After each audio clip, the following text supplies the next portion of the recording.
किसान नेता Rakesh Tikait mission UP पर हैं। किसान आंदोलन से मोदी सरकार को झुकाने वाले किसान नेता राकेश टिकैत एक बार फिर बीजेपी सरकार से आर पार की लड़ाई का ऐलान कर चुके हैं। यूपी चुनावों में सरकार की किसानों से अदावत बीजेपी को महंगी पड़ सकती है। पश्चिमी यूपी की शामली में आज सीएम योगी चुनाव प्रचार के लिए जाने वाले हैं, लेकिन राकेश टिकैत ने पहले ही पहुंचकर मोर्चा संभाल लिया। क्या कुछ कहा राकेश टिकैत ने, देखते हैं ये रिपोर्ट। सीएम आदित्यनाथ ने यूपी फतह करने के लिए अपनी पूरी ताकत चुनाव प्रचार में लगा दी है। शुक्रवार को गोरखपुर से नामांकन दाखिल करने के बाद आज सुबह से ही योगी गोरखपुर में घर घर जाकर वोट मांग रहे थे। योगी को आज शामली में भी चुनाव प्रचार के लिए जाना था, लेकिन योगी के कार्यक्रम से ठीक पहले भारतीय किसान यूनियन के राष्ट्रीय प्रवक्ता राकेश टिकैत शामली पहुंच गए, जहां टिकैत ने बीजेपी सरकार पर हमला बोलते हुए कहा कि सीएम किसानों से बात नहीं कर रहे हैं। बीजेपी सरकार के नुमाइंदों को गांव-गांव पहुंचकर किसानों से बात करनी चाहिए।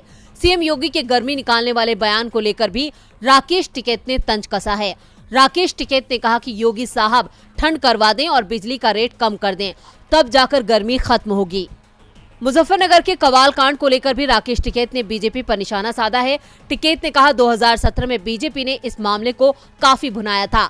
इस चुनाव में भी गौरव सचिन को याद किया जा रहा है।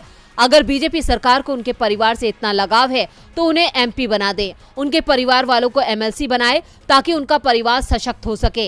राकेश टिकैत का कहना है कि लगातार बीजेपी सरकार हरियाणा सरकार से तुलना करती है। हरियाणा में बिजली के बिल कम हैं, तो यूपी सरकार भी हरियाणा की तर्ज पर यूपी के किसानों के लिए बिजली के रेट में कटौती करे। हरियाणा सरकार की तर्ज पर ही किसानों को सम्मान दे। बिहार के सीएम नीतीश कुमार भले ही दावा करें कि उनके राज्य में बिहार में सुशासन चल रहा है, लेकिन सीएम के दावों की पोल बिहार से आने वाली तमाम रिपोर्ट खोल देती है। कभी हजारों लीटर शराब चूहे पी जाते हैं, तो कभी सामान्य ज्ञान भी ना रखने वाले छात्र बिहार बोर्ड में टॉप कर जाते हैं। और अब एक ऐसा मामला सामने आया है जिसने बिहार की कानून व्यवस्था के दावों पर ही सवाल उठा दिया है, क्योंकि राज्य में थाने ही गायब हो गए हैं। बिहार में कानून व्यवस्था की स्थिति पर विपक्ष तो सवाल उठाता ही रहा है। नीतीश की सहयोगी बीजेपी और हम भी अपनी ही सरकार को इस मुद्दे पर घेरते रहे हैं। गृह मंत्रालय नीतीश कुमार के पास ही है, इसलिए कानून व्यवस्था पर उठने वाले हर सवाल पर सीएम खुद सवालों के घेरे में खड़े हो जाते हैं।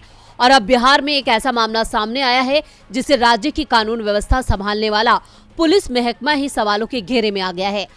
राज्य के 28 जिलों में 99 थाने और चौकियां यानी ओपी अचानक गायब हो गई है। दरअसल राज्य सरकार की ओर से बिहार के थानों और ओपी में सीसीटीवी लगाने का काम शुरू किया गया है। ये काम जब टाटा एडवांस सिस्टम लिमिटेड को सौंपा गया है, TASL ने सीसीटीवी लगाने का काम भी शुरू कर दिया, लेकिन कंपनी के कर्मचारियों ने जब लिस्ट चेक की तो उसमें 28 जिलों के 62 थाने और 37 ओपी गायब मिली। कंपनी की ओर से तुरंत ही इस बारे में पुलिस मुख्यालय को ये रिपोर्ट भेज दी गई कि जहां बताया गया था उस जगह थाना और ओपी फिजिकली तौर पर मौजूद नहीं है। मामले का खुलासा होने पर राज्य के अपराध अभिलेख ब्यूरो के DIG ने जिलों के SP को पत्र लिखकर रिपोर्ट देने को कहा है। गायब हुए थाने और ओपी फिजिकली तौर पर हैं भी या नहीं हैं। सबसे बड़ा सवाल तो ये है कि जो थाने और ओपी गायब मिले हैं उसमें से 1 दर्जन से ज्यादा राजधानी पटना के ही हैं। प्रशासन के पास इन सवालों का कोई जवाब नहीं है। पुलिस मुख्यालय के अधिकारी अब सफाई दे रहे हैं कि कंपनी ने जितने थानों और ओपी में सीसीटीवी लगवाए हैं उतने का ही भुगतान किया जाएगा।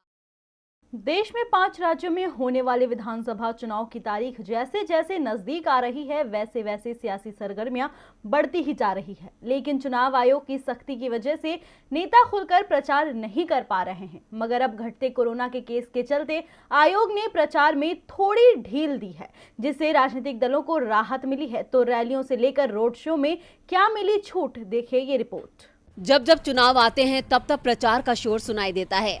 रैलियों से लेकर रोड शो तक नेता जमकर हुंकार भरते हैं, लेकिन अब की बार कोरोना ने प्रचार पर ऐसी लगाम लगाई कि प्रचार ही थम गया। सड़कों पर गूंजने वाला शोर सोशल मीडिया तक सीमित हो गया। लेकिन अब चुनाव आयोग धीरे धीरे पाबंदियों में ढील दे रहा है। 5 राज्यों में होने वाले विधानसभा चुनाव के लिए चुनाव आयोग ने प्रचार प्रसार को लेकर नई गाइडलाइन जारी कर दी है। अब हॉल और खुले मैदान में चुनावी बैठकों के लिए छूट दी गई है। इनमें शामिल होने वाले व्यक्तियों की संख्या इंडोर हॉल की क्षमता के अधिकतम 50% और खुले मैदान के 30% तक सीमित होगी। हालांकि आयोग ने रोड शो, पदयात्रा, साइकिल, बाइक या गाड़ियों की रैली और जुलूस निकालने पर पाबंदी बरकरार रखी है। चुनाव आयोग के मुताबिक खुले मैदान या खुली जगहों की होने वाली सभा या बैठक में स्थान की अधिकतम क्षमता के 30% लोग शामिल हो सकेंगे। हालांकि ये रैली वहीं होगी जिस जगह को जिले के प्रशासनिक अफसर चिन्हित करेंगे। इसके लिए एसडीएम की अनुमति अनिवार्य होगी। बंद हॉल में होने वाली बैठकों में हॉल की क्षमता अधिकतम 50% लोग शामिल हो सकेंगे। खुले मैदानों का आवंटन जिला प्रशासन ई सुविधा पोर्टल के माध्यम से पहले आओ पहले पाओ के आधार पर समान रूप से करेगा। इन मैदानों की क्षमता जिला प्रशासन की ओर से काफी पहले से तय की जाएगी और सभी पक्षों को इसकी सूचना दी जाएगी। इसी के साथ ही आयोग ने कहा है कि सभा स्थल के पास कई प्रवेश और निकास गेट होने चाहिए ताकि भीड़ ना हो, क्योंकि लोग आ रहे हैं और कार्यक्रम स्थल से निकल रहे हैं। सभी प्रवेश द्वारों पर पूरी स्वच्छता और थर्मल स्क्रीनिंग होनी चाहिए। पर्याप्त संख्या में हैंड सैनिटाइजर एंट्री गेट के साथ साथ उसके भीतर भी रखे जाने चाहिए। चुनाव आयोग ने प्रचार के नियमों में छूट तो दे दी है, ऐसे में अब देखना होगा कि नए प्रचार अभियान से क्या सियासी समीकरण बदलते हैं। पंजाब में कांग्रेस जमीनी स्तर पर तो मजबूत नजर आती है, लेकिन पार्टी के अंदर जारी अंदरूनी कलह उसे कमजोर बना रही है। खासकर कांग्रेस के प्रदेश अध्यक्ष नवजोत सिंह सिद्धू अपने बयानों से हर दिन पार्टी के लिए नई मुसीबत खड़ी करते हैं और अब पार्टी के सामने सीएम फेस उम्मीदवार के नाम की घोषणा को लेकर एक बड़ी चुनौती है। सिद्धू सीएम पद से दावा छोड़ने को तैयार नहीं है। ऐसे में सत्ता में बंटवारे के फार्मूले पर भी चर्चा हो रही है, लेकिन कांग्रेस ने साफ कर दिया है कि वो जिसे सीएम उम्मीदवार बनाएगी उसे पूरे 5 साल के लिए बनाया जाएगा और ये ऐलान सभी को मंजूर होगा। चलिए देखते हैं ये पूरा आखिर मामला है क्या, हमारी इस रिपोर्ट में। पंजाब में सत्ताधारी कांग्रेस पार्टी में मची अंदरूनी हलचल से जूझ रही है। हालांकि आलाकमान इस हलचल को शांत करने की भरपूर कोशिश कर रहे हैं, क्योंकि ये कलह आगामी चुनावों में पार्टी को भारी नुकसान पहुंचा सकती है। ऐसे में पिछले कुछ समय से पार्टी पंजाब में मुख्यमंत्री उम्मीदवार के पेच में फंसती नजर आ रही है। पार्टी ने सीएम फेस को लेकर कार्यकर्ताओं और पंजाब के मतदाताओं के बीच में पोल भी कराया है। पोल समाप्त हो चुका है और अब इंतजार इसके परिणाम का है और कल यानी 6 फरवरी को पंजाब में कांग्रेस सीएम फेस का ऐलान हो जाएगा। इस बीच ये अटकलें भी लगाई जा रही हैं कि सिद्धू के तेवरों को देखते हुए पार्टी बीच का रास्ता निकालते हुए 2.5 साल के लिए सीएम बना सकती है, लेकिन पार्टी की ओर से इस तरह के किसी भी फार्मूले के विचार की बात को सिरे से खारिज कर दिया गया है। कांग्रेस की ओर से अब सिद्धू को भी सख्त संकेत दे दिए गए हैं कि उन्हें पार्टी का फैसला मंजूर करना होगा। पार्टी की सख्ती का असर भी सिद्धू पर दिखाई दे रहा है।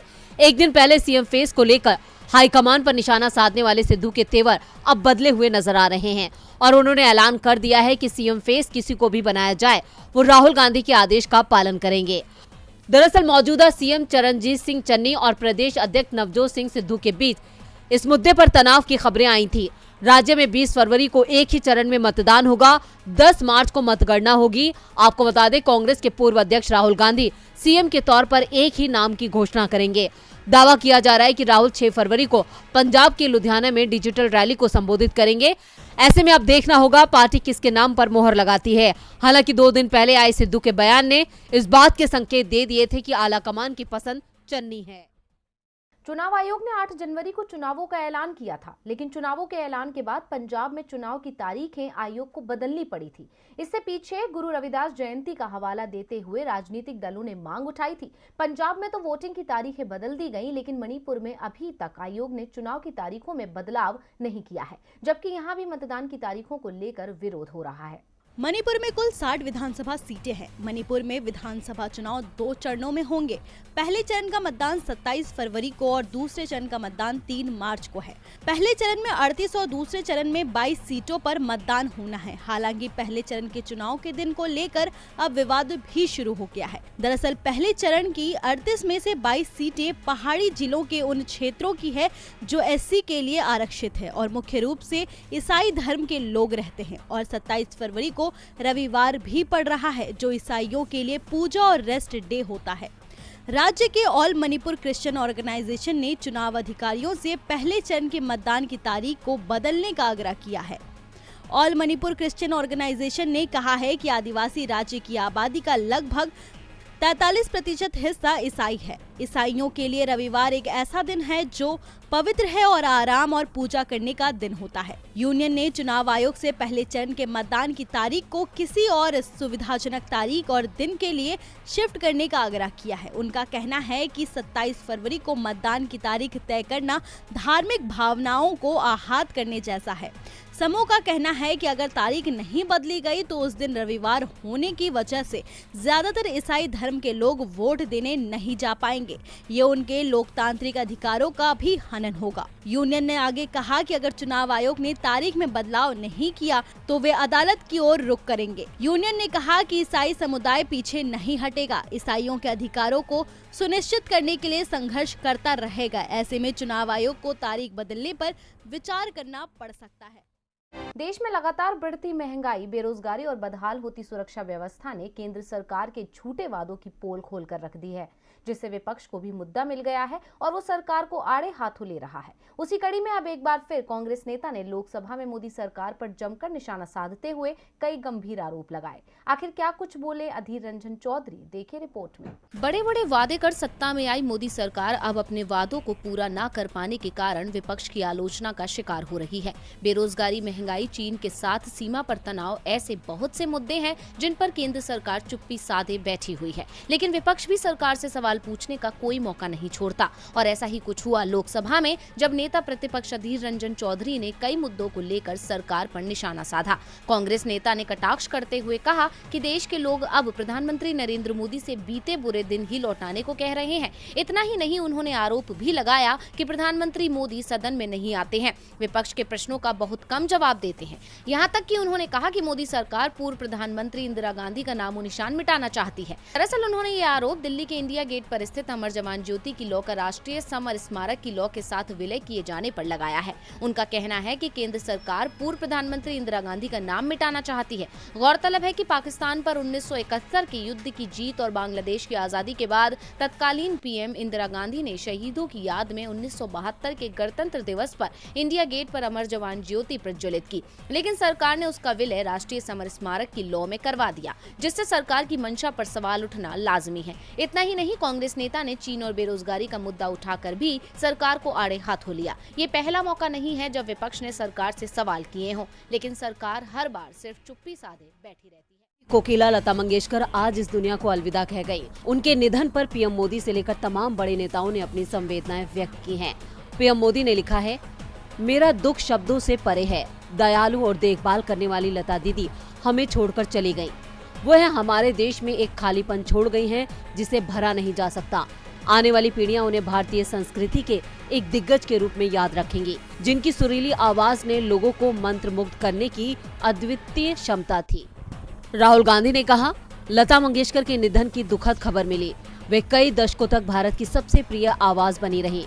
उनकी सुनहरी आवाज अमर है और उनके प्रशंसकों के दिलों में गूंजती रहेगी। मेरी संवेदनाएं उनके परिवार, दोस्तों और फैन के साथ। केंद्रीय मंत्री नितिन गडकरी ने एक के बाद एक कई ट्वीट किए हैं। नितिन गडकरी ने लिखा, देश की शान और संगीत जगत की शिरमोर स्वर कोकिला भारत रत्न लता मंगेशकर जी का निधन बहुत ही दुखद है। पुण्य आत्मा को मेरी भावभीनी श्रद्धांजलि। उनका जाना देश के लिए अपूर्णीय क्षति है। वे सभी संगीत धारकों के लिए सदैव प्रेरणा थी। मुंबई के ब्रीच कैंडी हॉस्पिटल पहुंचकर स्वर कोकिला भारत रत्न लता मंगेशकर जी के अंतिम दर्शन किए। उनके परिवार को सांत्वना दी। लता दीदी हमेशा हम सभी के लिए प्रेरणा बनी रहेंगी। ईश्वर पुण्य आत्मा को शांति प्रदान करे। ओम शांति। नितिन गडकरी आगे लिखते हैं, 30,000 से अधिक गाने गाकर उनकी आवाज ने संगीत की दुनिया को सुरों से नवाजा है। लता दीदी बेहद ही शांत स्वभाव और प्रतिभा की धनी थी। यूपी के सीएम योगी आदित्यनाथ ने भी ट्वीट किया है। उन्होंने लिखा है, स्वर कोकिला भारत रत्न आदरणीय लता मंगेशकर जी का निधन अत्यंत दुखद और कला जगत की अपूर्णीय क्षति है। प्रभु श्री राम से प्रार्थना है कि दिवंगत पुण्य आत्मा को अपने श्री चरणों में स्थान तथा शोकाकुल परिजनों व उनके असंख्य प्रशंसकों को ये दुख सहने की शक्ति प्रदान करे। अभिनेता अक्षय कुमार ने लता मंगेशकर के निधन पर ट्वीट कर शोक जाहिर किया है। उन्होंने ट्वीट में लिखा है, मेरी आवाज ही पहचान है अगर याद रहे, और ऐसी आवाज को कोई कैसे भूल सकता है। लता मंगेशकर जी के निधन से गहरा दुख हुआ। मेरी संवेदना और प्रार्थना। ओम शांति। संगीतकार विशाल ददलानी ने लिखा, आशा करता हूं कि आशा जी के खिलाफ ये सच नहीं है। अगर ऐसा है, मेरे पास इस नुकसान और दुख को व्यक्त करने के लिए शब्द भी नहीं है। लता जी की आवाज इंडिया की पहचान है जो हमेशा रहेगी। भूमि पेडनेकर ने भी दिग्गज गायिका को श्रद्धांजलि दी। उन्होंने ट्विटर पर लिखा है, एक बहुत ही दुखद दिन हम सभी के लिए, उनके फैंस के लिए एक बहुत बड़ी क्षति। आपका योगदान हमेशा अमर रहेगा। परिवार और दुनिया भर में उनके सभी फैंस के प्रति मेरी संवेदनाएं। ओम शांति। अभिनेता बोमन ईरानी ने भी ट्वीट कर अपना दुख जताया। बोमन ने लिखा, वो एक परी की तरह लग रही थी और अब वो एक हो गई हैं। शांति। लता दीदी की आत्मा को शांति मिले, चिरस्थायी शांति। उत्तर प्रदेश विधानसभा चुनाव का दंगल शुरू होने में अब बस चंद ही दिन बचे हैं। पहले चरण की 58 सीटों पर वोटिंग कर जनता दिग्गजों की किस्मत को ईवीएम में कैद करेगी। इस चरण में कुल 11 जिलों में वोटिंग कराई जाएगी, जिसके लिए बीजेपी, कांग्रेस, समाजवादी पार्टी और बीएसपी ने अपने अपने उम्मीदवारों को मैदान में उतार दिया है। तो आइए जानते हैं पहले चरण में कौन है सबसे अमीर और सबसे गरीब उम्मीदवार, हमारी इस रिपोर्ट में। सत्ता की लालसा हर नेता को रहती है। अब की बार यूपी चुनाव में भी अमीर से लेकर गरीब प्रत्याशी तक जनता का प्रतिनिधि बनने के लिए मैदान में कूद पड़े हैं। पहले चरण के दंगल के लिए राजनीतिक दलों ने अपने दिग्गजों को उतार दिया है। उनमें कई अमीर हैं तो कई गरीब हैं। चुनाव सुधारों के लिए काम करने वाले गैर सरकारी संगठन एसोसिएशन ऑफ डेमोक्रेटिक रिफॉर्म ने उम्मीदवारों के एफिडेविट का विश्लेषण करने के बाद आंकड़े जारी किए हैं। इसके मुताबिक पहले चरण के 615 उम्मीदवारों में से 280 करोड़पति हैं, यानी 46% उम्मीदवार करोड़पति हैं। इस चरण के सबसे अमीर उम्मीदवार की बात करें तो मेरठ कैंट सीट से बीजेपी के उम्मीदवार अमित अग्रवाल सबसे अमीर उम्मीदवार हैं। उन्होंने अपनी संपत्ति 148 करोड़ रुपए से अधिक की दिखाई है। इस सूची में दूसरे नंबर पर मथुरा सीट से बीएसपी के उम्मीदवार एसके शर्मा हैं। उन्होंने अपनी संपत्ति 112 करोड़ रुपए से अधिक की दिखाई है। तीसरे नंबर पर बुलंदशहर के सिकंदराबाद सीट से सपा के उम्मीदवार राहुल यादव हैं। उन्होंने चुनाव आयोग को दिए हलफनामे में अपनी संपत्ति 100 करोड़ से अधिक की दिखाई है। वहीं इस चरण में 2 ऐसे उम्मीदवार भी चुनाव मैदान में हैं जिनके पास कोई संपत्ति नहीं है। अलीगढ़ के अतरौली सीट से बहुजन मुक्ति पार्टी के उम्मीदवार कैलाश कुमार ने अपनी कुल संपत्ति 0 दिखाई है। यह आंकड़े साफ दर्शाते हैं कि जनता की सेवा का दावा करने वाली बीजेपी के नेता कितने मालामाल हैं। तो वहीं सपा के प्रत्याशी तीसरे नंबर पर हैं। अब देखना होगा कि जनता अपने वोट की ताकत से सत्ता में किसे अमीर बनाती है। कर्नाटक के स्कूलों में हिजाब पहनने पर बवाल बढ़ता जा रहा है। कर्नाटक के कई स्कूलों में लड़कियों के हिजाब पहनने पर रोक लगाई गई है, जिसे लेकर एक बार फिर कर्नाटक सरकार सवालों के घेरे में आ चुकी है और सवाल खड़ा किया है कांग्रेस सांसद राहुल गांधी ने। राहुल ने हिजाब को लेकर कर्नाटक की सरकार पर निशाना साधा है। क्या कुछ कहा राहुल गांधी ने, देखिए ये रिपोर्ट। हिजाब के बढ़ते विवाद पर कर्नाटक की बीजेपी सरकार की मुश्किलें बढ़ती जा रही हैं। कांग्रेस सांसद राहुल गांधी ने सरस्वती पूजा के मौके पर कर्नाटक में छात्राओं के हिजाब पहनने का मुद्दा उठाया है और कर्नाटक सरकार पर हमला बोला है। राहुल गांधी ने ट्वीट किया, छात्राओं के हिजाब को उनकी शिक्षा में आड़े आने देकर हम भारत की बेटियों का भविष्य लूट रहे हैं। माँ सरस्वती सभी को ज्ञान देती है, वह भेद नहीं करती। दरअसल कर्नाटक में छात्राओं के हिजाब पहनने को लेकर विवाद लगातार बढ़ता जा रहा है। उडुपी में एक कॉलेज में मुस्लिम लड़कियों के हिजाब पहनने पर उन्हें प्रवेश करने से रोक दिया गया। ये मामला कर्नाटक हाईकोर्ट भी पहुंच गया है। वहीं एक छात्रा के अनुसार हिजाब हमारी जिंदगी का हिस्सा है। हमारे सीनियर्स इसी कॉलेज में हिजाब पहनकर पढ़ते थे। अचानक ये नया नियम कैसे लागू हो गया? हिजाब पहनने से क्या दिक्कत है? कुछ समय पहले तक कोई समस्या नहीं थी। इस पर कर्नाटक के गृह मंत्री आरागा ज्ञानेंद्र ने बयान दिया है कि किसी भी संस्थान में धर्म को शिक्षा से दूर रखा जाना चाहिए। उन्होंने कहा कि पढ़ रहे छात्रों को ना तो हिजाब पहनकर आना चाहिए और ना ही भगवा शॉल।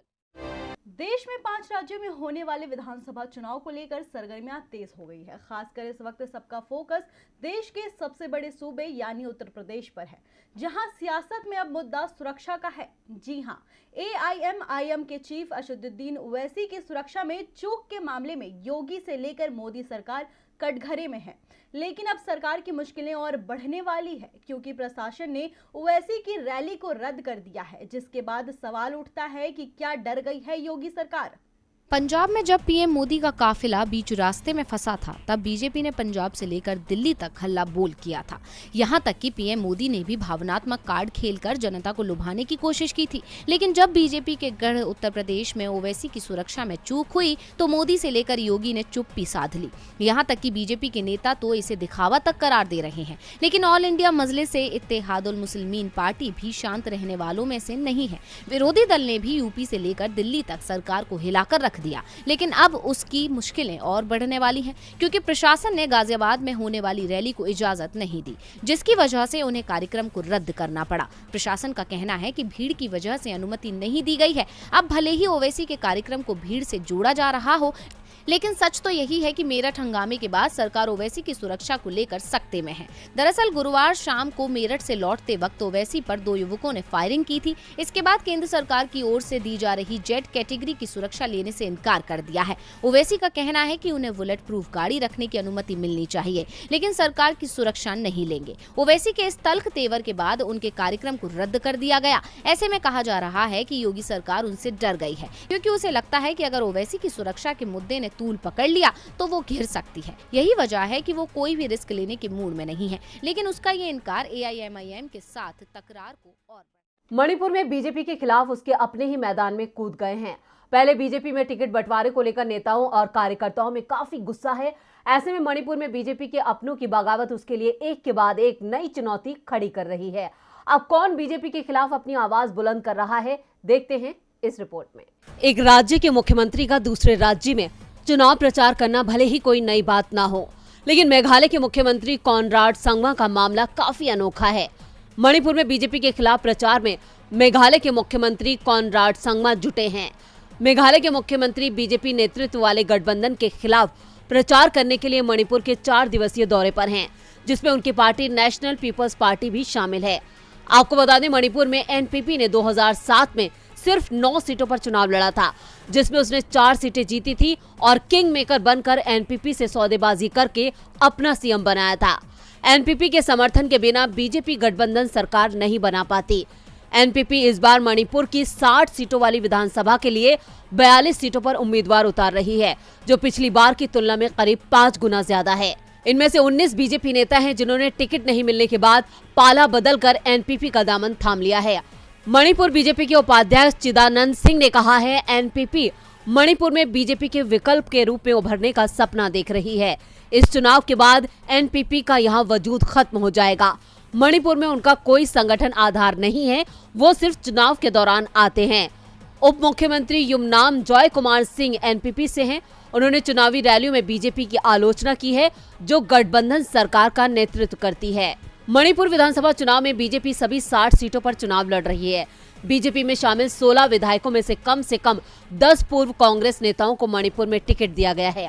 मणिपुर में कांग्रेस के कार्यकारी अध्यक्ष हेमंत चंद्र ने कहा, NPP हमारे साथ सैद्धांतिक रूप से है। हमने राज्यसभा में चुनावों में एक साथ काम किया है। कांग्रेस 2017 में 28 सीटें जीतकर सबसे बड़ी पार्टी के रूप में उभरी थी, लेकिन बाद में कई नेताओं ने पार्टी छोड़ दी। Naga People's Front, National People's Party, Lok Janshakti party और निर्दलीय उम्मीदवार के साथ बीजेपी ने सरकार बना ली थी। मणिपुर में 2 चरणों में 27 फरवरी और 3 मार्च को मतदान होगा, जबकि 10 मार्च को नतीजे। उत्तराखंड में कुल 70 विधानसभा सीटों पर 14 फरवरी को मतदान होने वाला है। चुनाव से पहले जहां बीजेपी के सामने अपने बागी नेताओं को मनाने की चुनौती है, तो वहीं अब बीजेपी की मुश्किलें कांग्रेस ने और बढ़ा दी है। दरअसल कांग्रेस की शिकायत के बाद बीजेपी को चुनाव आयोग ने आचार संहिता के उल्लंघन के दोषी मानते हुए नोटिस भेजा है। क्या है पूरा मामला, देखिए ये रिपोर्ट। उत्तराखंड चुनाव से पहले बीजेपी मुश्किल में फंसती ही जा रही है। कभी बागियों का सामना करना पड़ रहा है तो कभी विपक्षियों का। विपक्ष लगातार यह आरोप लगा रहा है कि बीजेपी जाति और धर्म की राजनीति करती है, और अब तो चुनाव आयोग ने भी बीजेपी की इस राजनीतिक पैंतरे पर रोक लगा दी है।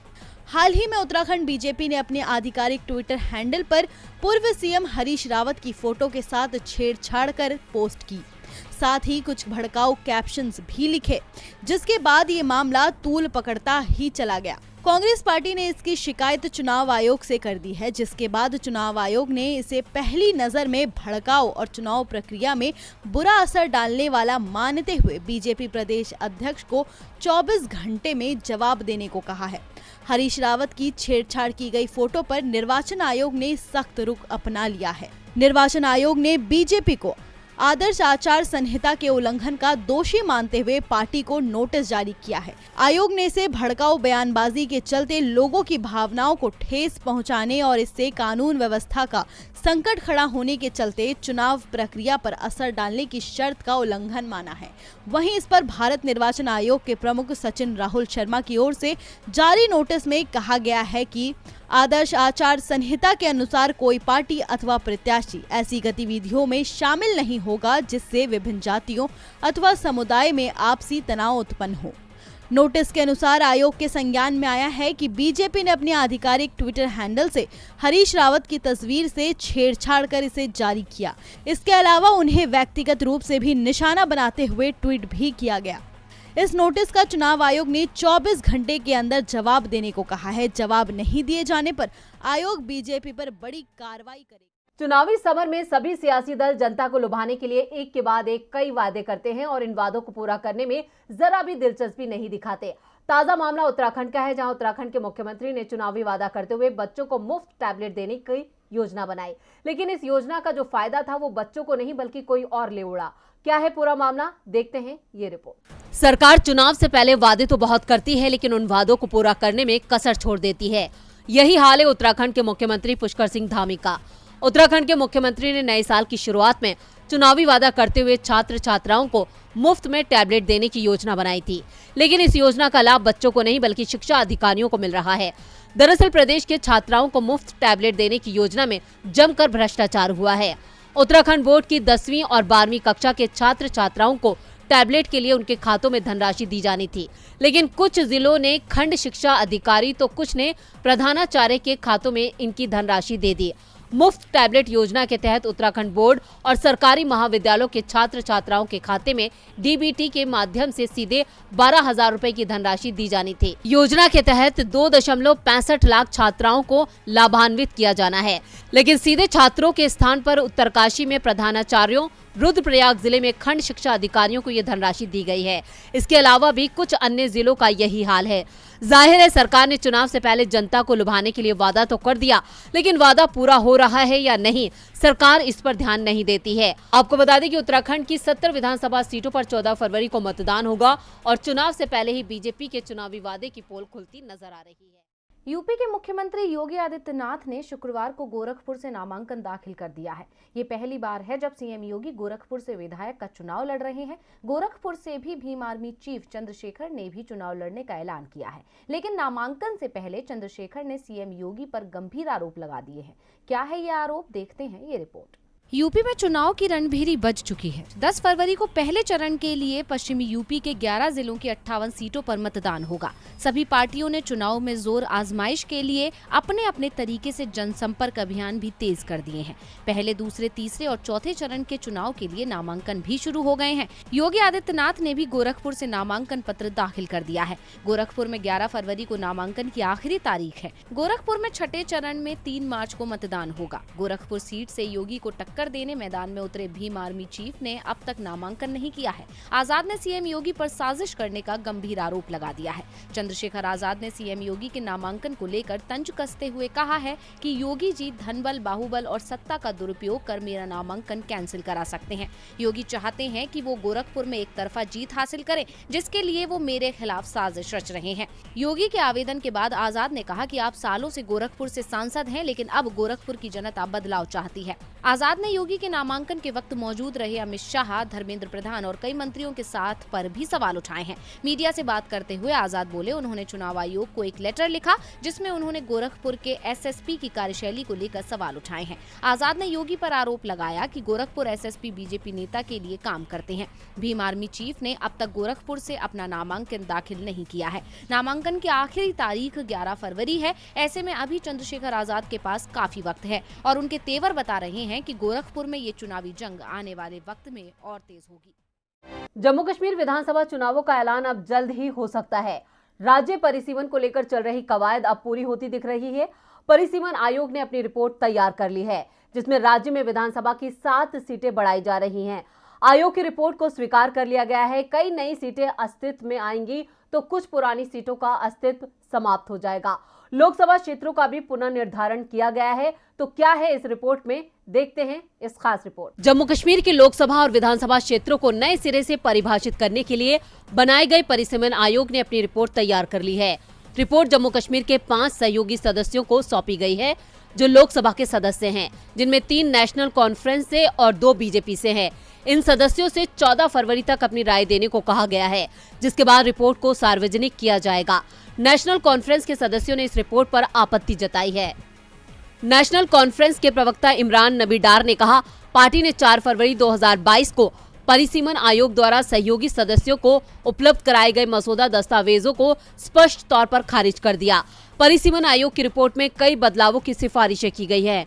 सुप्रीम कोर्ट की रिटायर्ड न्यायाधीश रंजना देसाई, मुख्य चुनाव आयुक्त सुशील चंद्र और जम्मू कश्मीर चुनाव आयुक्त के शर्मा वाले आयोग ने 7 अतिरिक्त विधानसभा सीटों का प्रस्ताव रखा था, जिनमें 6 जम्मू संभाग में और 1 कश्मीर घाटी में थी। पहली बार आयोग ने जनसंख्या के आधार पर अनुसूचित जनजाति के लिए 9 सीटें आरक्षित रखने का प्रस्ताव दिया है। अनुसूचित जाति के लिए 7 सीटें आरक्षित रखी गई हैं। परिसीमन की कवायद पूरी होने के बाद जम्मू कश्मीर में विधानसभा सीटों की संख्या 83 से बढ़ाकर 90 हो जाएगी, जबकि पहले कश्मीर संभाग से 46 और जम्मू से 37 सीटें थी। रिपोर्ट में जम्मू संभाग से राजौरी और पुंछ को शामिल करके अनंतनाग संसदीय सीट के पुनः निर्धारण का प्रस्ताव किया गया है। कश्मीर संभाग में भी बड़े पैमाने पर बदलाव का प्रस्ताव दिया गया है। कई विधानसभा सीटें खत्म कर दी गई हैं। इसमें हब्बा कदल सीट भी शामिल है, जिसे प्रवासी कश्मीरी पंडितों के पारंपरिक गढ़ के रूप में देखा जाता था। श्रीनगर जिले की खानियार, सोनवार और हजरत बल विधानसभा सीटों को छोड़कर अन्य सभी सीटों का पुनः निर्धारण किया गया है। पुलवामा, त्राल और शोपिया के कुछ इलाके जो अनंतनाग लोकसभा सीट का हिस्सा थे, अब श्रीनगर संसदीय सीट का हिस्सा होंगे। यूपी विधानसभा चुनाव के पहले चरण के मतदान में सिर्फ 3 दिन बचे हैं, लेकिन उससे पहले सपा आरएलडी गठबंधन ने चुनाव प्रचार में अपनी पूरी ताकत लगा दी है। शनिवार को जेवर पहुंचे जयंत ने ऐसा ऐलान कर दिया है जिसने बीजेपी नेताओं के सर्दी में पसीने छुड़ा दिए हैं। क्या है वो ऐलान जिससे बीजेपी है बेचैन, देखते हैं ये रिपोर्ट। यूपी चुनावों में अपने नए राजनीतिक समीकरणों के साथ मैदान में उतरी अखिलेश और जयंत की जोड़ी इस वक्त सत्ता पर काबिज बीजेपी को उसी की चालों से उसे मात दे रही है। यूपी विधानसभा चुनाव के पहले चरण में पश्चिमी यूपी की 58 सीटों पर 10 फरवरी को वोट डाले जाएंगे। ऐसे में आरएलडी प्रमुख जयंत चौधरी ने अपने गढ़ में प्रचार के लिए घोषणाओं और वादों की झड़ी लगा दी है और ऐसा ही एक ऐलान जयंत ने जेवर विधानसभा क्षेत्र में कर दिया है, जहां गुर्जर मतदाता हार जीत तय करता है। शनिवार को गौतम बुद्ध नगर की जेवर विधानसभा सीट के चरोली गांव में जनसभा में गुर्जर सम्राट मिहिर भोज को याद करते हुए जयंत ने कहा कि जेवर एयरपोर्ट का नाम बदलकर सम्राट मिहिर भोज के नाम पर रखा जाएगा। इसके अलावा उनकी एक विशाल प्रतिमा भी बनाई जाएगी। आपको बता दें, जेवर एयरपोर्ट सीएम योगी का ड्रीम प्रोजेक्ट है और योगी इसे बीजेपी सरकार की बड़ी उपलब्धि बताते हैं। ऐसे में जयंत के इस ऐलान के बाद योगी की बेचैनी बढ़ना लाजमी है। दरअसल पहले 2 चरण की जिन सीटों पर मतदान होना है, उनमें 2 दर्जन सीटों पर गुर्जर मतदाता निर्णायक स्थिति में है। जयंत चौधरी ने प्रदेश की बीजेपी सरकार पर निशाना साधते हुए कहा कि बीजेपी की नीतियों ने किसानों, गरीबों, मजदूरों को बर्बाद कर दिया। प्रदेश में चारों ओर भ्रष्टाचार है। उन्होंने यूपी में सपा रालोद गठबंधन की सरकार बनने पर सभी युवाओं को सरकारी नौकरी दिलाने का वादा किया है। जयंत ने कोरोना काल का जिक्र करते हुए कहा, सरकार की नाकामी की वजह से लोगों की जान गई। कोरोना के समय में व्यवस्था पूरी तरह फेल साबित हुई। लोगों को अस्पताल में भर्ती होने के लिए अधिकारियों से अनुमति लेनी पड़ी। इससे काफी परेशानी हुई। इस तरह सीएम योगी की नाकामियों का जिक्र करते हुए बीजेपी को उसकी ही चाल से मात देने की कोशिश की है। देश की मशहूर गायिका और स्वर कोकिला के नाम से जाने जाने वाली लता मंगेशकर का आज निधन हो गया। उनके निधन से बॉलीवुड इंडस्ट्री में शोक की लहर है। सुरों की कोकिला लता मंगेशकर म्यूजिक की दुनिया का एक पूजनीय नाम है। लता मंगेशकर ने जब भी कोई गाना गाया अपनी आवाज से जादू चलाया। उनकी आवाज में न जाने कैसी कशिश थी जो सुनने वाले भी सुनते रह जाते थे। आइए एक नजर डालते हैं उनकी जीवन की कहानी पर। बॉलीवुड इंडस्ट्री में सिंगिंग की अगर बात करें तो स्वर कोकिला लता मंगेशकर से बड़ा कोई नाम नहीं है। भारतीय संगीत को अपनी मधुर आवाज से लता ने दुनिया भर में मशहूर किया है। उन्होंने 40 के दशक में गाना शुरू कर दिया था और 2010 तक उन्होंने बॉलीवुड में गाने गाए, यानी उन्होंने 70 साल बॉलीवुड में सिंगिंग की और न जाने कितनी खूबसूरत नगमे लोगों को दी। लता मंगेशकर के लाखों करोड़ों चाहने वाले हैं। लता का असली नाम कुमारी लता दीनानाथ मंगेशकर था। लता मंगेशकर का म्यूजिक इंडस्ट्री में योगदान अतुलनीय था, जिसे कभी नहीं भुलाया जा सकता। 78 साल के करियर में लता मंगेशकर ने 25,000 से ज्यादा गाने गाए। लता को कई सारे पुरस्कारों से भी नवाजा गया था। वे 3 बार नेशनल अवार्ड विनर रही थी। इसके अलावा दादा साहेब फाल्के अवार्ड और भारत रत्न से भी उन्हें नवाजा गया था, लेकिन कोरोना ने उन्हें लोगों से जुदा कर दिया। लता मंगेशकर लगभग 1 महीने से बीमार चल रही थी। 8 जनवरी को उन्हें कोरोना संक्रमित होने के बाद मुंबई के एक निजी अस्पताल में भर्ती कराया गया था। लता को कोरोना के साथ साथ निमोनिया भी हुआ था। लता दीदी की उम्र को देखते हुए डॉक्टरों ने उन्हें आईसीयू में एडमिट किया था। तब से वो लगातार संघर्ष ही कर रही थी। इलाज के दौरान बस 2 दिन के लिए उन्हें वेंटिलेटर से हटाया गया था। फिर जैसे ही उनकी तबीयत बिगड़ने लगी, फिर से लता जी को वेंटिलेटर सपोर्ट पर लाया गया। लता मंगेशकर चाहे ये दुनिया छोड़कर चली गई हैं, लेकिन अपने सदाबहार गानों की विरासत फैंस के लिए छोड़ गई हैं। लता दीदी के गानों ने उन्हें इस दुनिया में अमर कर दिया है। संगीत की दुनिया में लता जी एक बड़ा नाम है। संगीत की दुनिया में कितने ही गायक आएंगे और जाएंगे, लेकिन लता जी जैसा ना कोई था, ना कोई है और ना कोई होगा। उत्तर प्रदेश में मुख्य विपक्षी समाजवादी पार्टी ने सत्ताधारी बीजेपी को बैकफुट पर ला दिया है, जिसके चलते बीजेपी का सत्ता में वापसी करना मुश्किल होता नजर आ रहा है। और अब अखिलेश यादव ने आज फिर योगी सरकार पर निशाना साधते हुए कई आरोप लगाए हैं।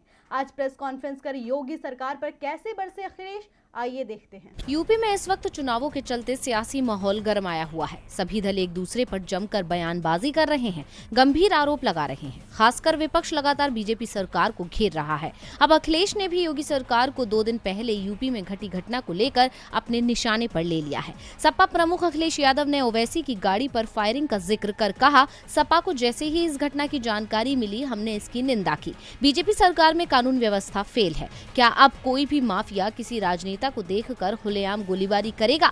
बता दें कि 2 दिन पहले हापुड़ जिले में AIMIM चीफ ओवैसी की गाड़ी पर फायरिंग हुई थी, जिसके बाद यूपी में सुरक्षा व्यवस्था को लेकर योगी सरकार पर सवाल उठने शुरू हो गए हैं।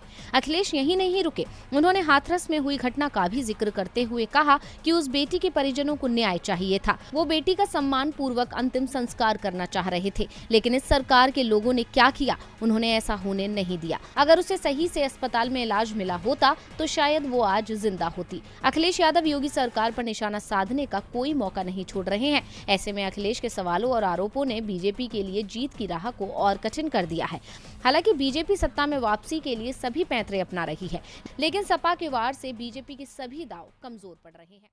हैदराबाद में पीएम मोदी के स्वागत से सीएम चंद्रशेखर राव ने दूरी बनाई, तो अब इस मामले पर तेलंगाना बीजेपी ने सियासत करनी शुरू कर दी है। बीजेपी के नेता इसको लेकर कोई और कहानी बयां कर रहे हैं। चलिए आपको बताते हैं कि आखिर ये मामला है क्या। तेलंगाना के मुख्यमंत्री के चंद्रशेखर राव शनिवार को एयरपोर्ट पर पीएम मोदी के स्वागत के लिए मौजूद नहीं थे। केसीआर की अनुपस्थिति को लेकर तेलंगाना बीजेपी ने सवाल उठाए हैं। तेलंगाना बीजेपी की माने तो केसीआर नियमित रूप से संविधान का अपमान करते हैं। वो अब प्रोटोकॉल का उल्लंघन कर रहे हैं, जो मूर्खतापूर्ण और शर्मनाक है। तो वहीं राव के आधिकारिक निवास प्रगति भवन के मुताबिक मुख्यमंत्री की तबीयत ठीक नहीं थी, उन्हें बुखार था, जिसकी वजह से वो पीएम मोदी के वेलकम के लिए नहीं पहुंचे थे। मगर राज्यपाल तमिलिसाई सुंदरराजन, केंद्रीय पर्यटन और संस्कृति मंत्री जी किशन रेड्डी और पशुपालन राज्य मंत्री तलसानी श्रीनिवास यादव ने राजीव गांधी अंतर्राष्ट्रीय हवाई अड्डे पर प्रधानमंत्री का स्वागत किया था।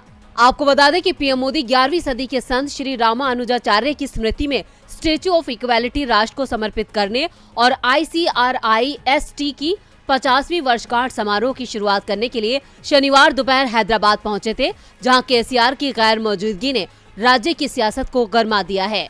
केसीआर पीएम मोदी की नीतियों को लेकर अक्सर बीजेपी सरकार पर हमलावर रहते हैं। केसीआर ने बजट 2022 के फौरन बाद सरकार और पीएम मोदी के खिलाफ अपने तीखे हमले शुरू कर दिए थे। केसीआर ने केंद्रीय बजट 2022-23 को गोलमाल बजट बताया था और राव ने इस बजट को लोगों के खिलाफ विश्वासघात करार दिया था। इससे पहले भी तेलंगाना के मुख्यमंत्री प्रधानमंत्री नरेंद्र मोदी को लेकर हमलावर रहे हैं। साल 2018 में एक चुनावी रैली के दौरान उन्होंने प्रधानमंत्री मोदी पर हमला करते हुए कहा था कि भारत उनके दादा या बाप की जागीर नहीं है। वहीं मोदी के स्वागत पे सीएम चंद्रशेखर राव के नहीं पहुंचने पर बीजेपी नेता राजा सिंह ने कहा कि कुछ दिन पहले केसीआर ने पीएम मोदी के बारे में कुछ गलत शब्दों का इस्तेमाल किया था। उस वक्त मैंने मीडिया के जरिए केसीआर से आग्रह किया था कि जब पीएम मोदी तेलंगाना आए तो इन शब्दों को आमने सामने बता दें, और आज पीएम मोदी तेलंगाना आए लेकिन सीएम बीमार पड़ गए, तो आप समझ सकते हैं कि क्या हुआ था। लेकिन फिलहाल बीजेपी इस मामले को ज्यादा तूल दे रही है।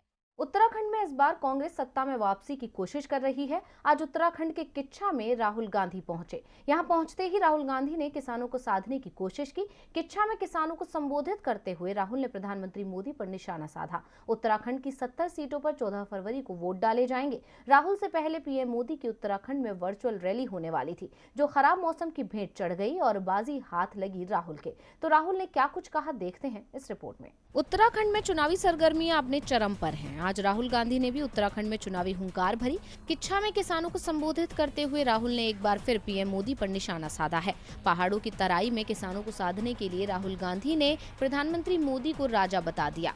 राहुल ने कहा कि किसानों का सम्मान कांग्रेस सरकार में ही लौट सकता है। दिल्ली में किसानों के आंदोलन का जिक्र करते हुए उन्होंने बीजेपी सरकार की नीतियों की आलोचना की।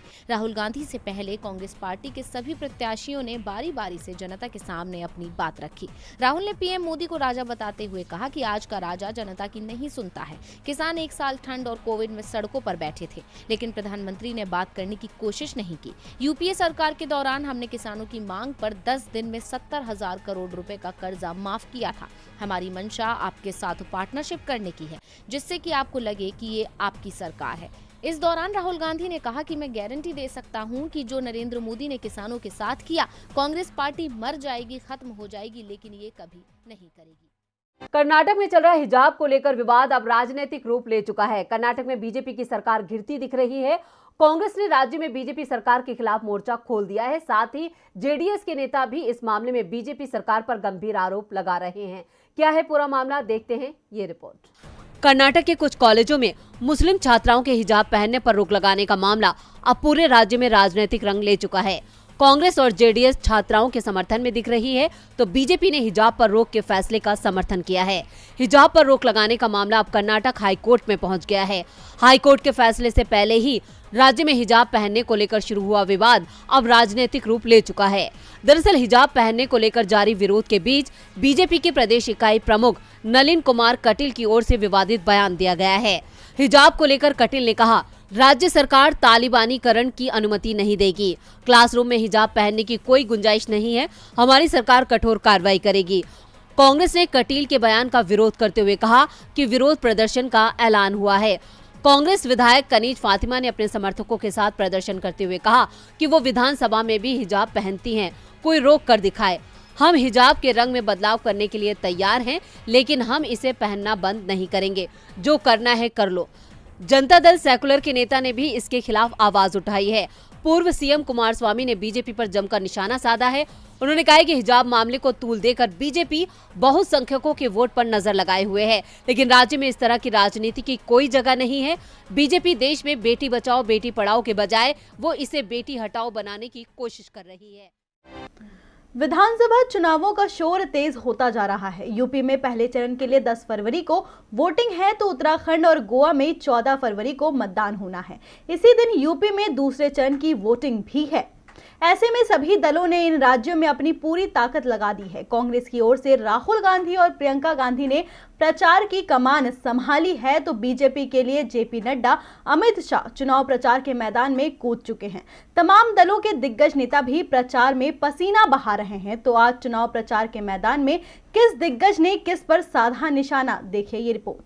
5 राज्यों के विधानसभा चुनावों का शोर तेज होता जा रहा है। कांग्रेस और बीजेपी सभी राज्यों में मजबूती से चुनाव लड़ रही है, तो इनको टक्कर देने के लिए क्षेत्रीय पार्टियां भी पूरी ताकत से चुनाव मैदान में उतर चुकी हैं। पंजाब और यूपी में तो क्षेत्रीय पार्टियां ही राष्ट्रीय पार्टियों को टक्कर देते दिख रही हैं। पंजाब में कल कांग्रेस अपने सीएम उम्मीदवार के नाम का ऐलान कर सकती है, तो उत्तराखंड में पार्टी ने प्रचार अभियान तेज कर दिया है। उत्तराखंड में 14 फरवरी को सभी 70 सीटों पर वोटिंग होगी। आज उत्तराखंड के उधमपुर में पार्टी उम्मीदवारों के प्रचार में पहुंचे राहुल गांधी ने मनमोहन सिंह सरकार को याद करते हुए कहा कि मनमोहन के नेतृत्व में देश का गोल्डन पीरियड चल रहा था। उस समय सरकार के दरवाजे आपके लिए खुला करते थे, वो बंद नहीं थे। आज नरेंद्र मोदी पीएम है, लेकिन मोदी पीएम नहीं है। मोदी कहते हैं कि मैं राजा हूं और राजा मजदूर किसान से बात नहीं करता। राजा ना सुनेगा ना बात करेगा, राजा सिर्फ निर्णय लेगा। राहुल गांधी उत्तराखंड में थे तो प्रियंका गांधी ने उत्तर प्रदेश में कांग्रेस के प्रचार की कमान संभाली। उन्होंने अलीगढ़ शहर और ग्रामीण क्षेत्र में रोड शो किया। अलीगढ़ में प्रियंका ने जनसंपर्क भी किया तो सपा चीफ अखिलेश यादव भी आज अलीगढ़ में ही थे। अखिलेश ने योगी सरकार की सुरक्षा के दावों पर निशाना साधते हुए कहा कि योगी राज में कोई भी सुरक्षित नहीं है। हाथरस में हुई घटना का भी जिक्र करते हुए कहा कि उस बेटी के परिजनों को न्याय चाहिए था। AIMIM सांसद पर दिन दहाड़े गोली चलाई जाती है। अखिलेश ने सवाल पूछा कि कोई भी माफिया किसी भी राजनेता पर गोली चलाएगा क्या? AIMIM चीफ ओवैसी ने भी अपने ऊपर हुए हमले का मुद्दा उठाते हुए बागपत के छपरौली में एक रैली के दौरान कहा कि मुझ पर गोली चलाने वाले वही लोग हैं जिन्होंने गांधी जी पर गोली चलाई थी। भाजपा की आंख में आंख डालकर बात करता हूं, इसलिए गोली चलाई गई। एक ओवैसी मारोगे तो लाखों ओवैसी पैदा होंगे। उन्होंने योगी सरकार पर निशाना साधते हुए कहा कि योगी बाबा अपने उस्ताद मोदी की तरह जमकर झूठ बोलते हैं। यूपी में धरातल पर कोई विकास नहीं हुआ है। यही नहीं, बीजेपी ने शिक्षा और स्वास्थ्य पर भी कोई काम नहीं किया, बल्कि वो झूठे वादे करती है। कानून व्यवस्था को लेकर विपक्ष योगी सरकार को घेर रहा है तो शामली में चुनाव प्रचार करने पहुंचे योगी ने कैराना और कांधला में पलायन का मुद्दा एक बार फिर उछाल दिया। सुरक्षा का मुद्दा उठाते हुए योगी ने दावा किया कि बीजेपी की डबल इंजन की सरकार में ही सुरक्षा की गारंटी है। बीजेपी उम्मीदवारों के प्रचार में आज पार्टी अध्यक्ष JP नड्डा, राजनाथ सिंह भी मैदान में उतरे तो वहीं BSP के प्रचार की कमान मायावती ने ही संभाले रखी। आज BSP की ओर से 54 सीटों पर अपने उम्मीदवारों के नामों का ऐलान भी किया गया, जिसमें गोरखपुर सदर सीट में BSP ने योगी के खिलाफ ख्वाजा शमसुद्दीन को उम्मीदवार बनाया है।